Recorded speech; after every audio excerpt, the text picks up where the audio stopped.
اردن میں گزشتہ دنوں ایک عجیب واقعہ رونما ہوا۔ بہت ہی عجیب۔ ابو انس ایک نیک تاجر تھا۔ اس کا چھوٹا بھائی یونیورسٹی میں پڑھتا تھا، جس کے جملہ اخراجات ابو انس پورے کرتا۔ کچھ عرصہ بعد ابو انس کا نوجوانی میں ہی انتقال ہو گیا۔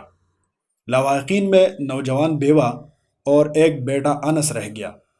کچھ دن بعد ابو انس کا چھوٹا بھائی بھی اس کے گھر منتقل ہوا اور یہ آسرا دیا کہ مرحوم بھائی کی تجارت سنبھالنے کے ساتھ ساتھ یتیم اور بیوہ کی کفالت بھی میں کروں گا۔ کچھ وقت تو معاملہ ٹھیک چلتا رہا، بعد میں اس کی نیت میں فطور آ گیا۔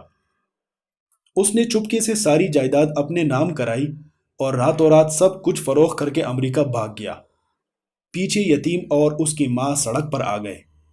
اس بدبخت نے امریکہ جا کر گاڑیوں کا کاروبار سیٹ کر دیا اور ایک گوری لڑکی سے شادی بھی کر لی۔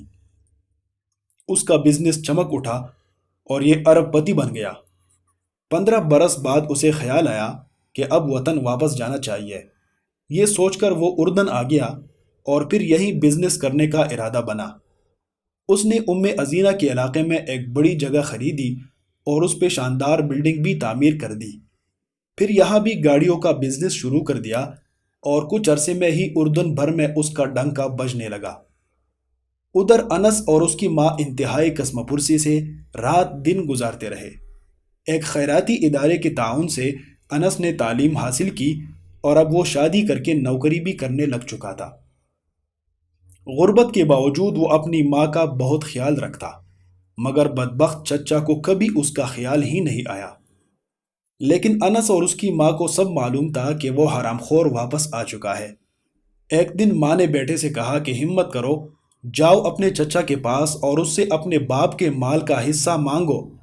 ماں کے کہنے پر انس چچا کے شو روم میں پہنچ گیا، مگر چچا نے کٹھور دلی کا مظاہرہ کر کے اسے بھگا دیا اور کہا کہ آئندہ ادھر کا رخ بھی کیا تو گرفتار کرا دوں گا۔ وہ بوجھل قدموں کے ساتھ ماں کے پاس واپس آیا اور سارا ماجرا سنا دیا۔ بیوہ سوائے بد دعا کے کیا کر سکتی تھی؟ اس حرام خور بزنس مین نے اب اردن میں رہنے کا فیصلہ کیا تھا۔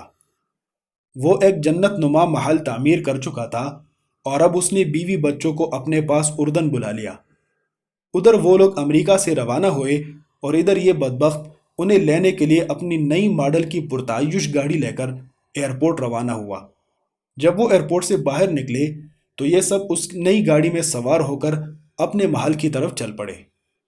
یہ سارا منظر دیکھ کر فرشتہ اجل بھی ہنس رہا تھا۔ جیسے ہی ان کی گاڑی مین سڑک پر پہنچی تو ایک تیز رفتار ٹرالر نے اسے رون ڈالا اور انس کا حرام خور چچا اپنی امریکن بیوی اور دونوں بچوں کے ساتھ ٹکڑے ٹکڑے ہو گیا۔ پیچھے اس کا سوائے انس کے کوئی نہیں تھا، یہی اکلوتا وارث۔ اب اس کا محل، شو روم اور بزنس بیٹھے بٹھائے انس کی جولی میں گر گیا۔ کیسا عجیب معاملہ ہے رب کریم کا، اس نے یتیم کے مال کو کئی گنا بڑھا کر اسے لوٹا دیا۔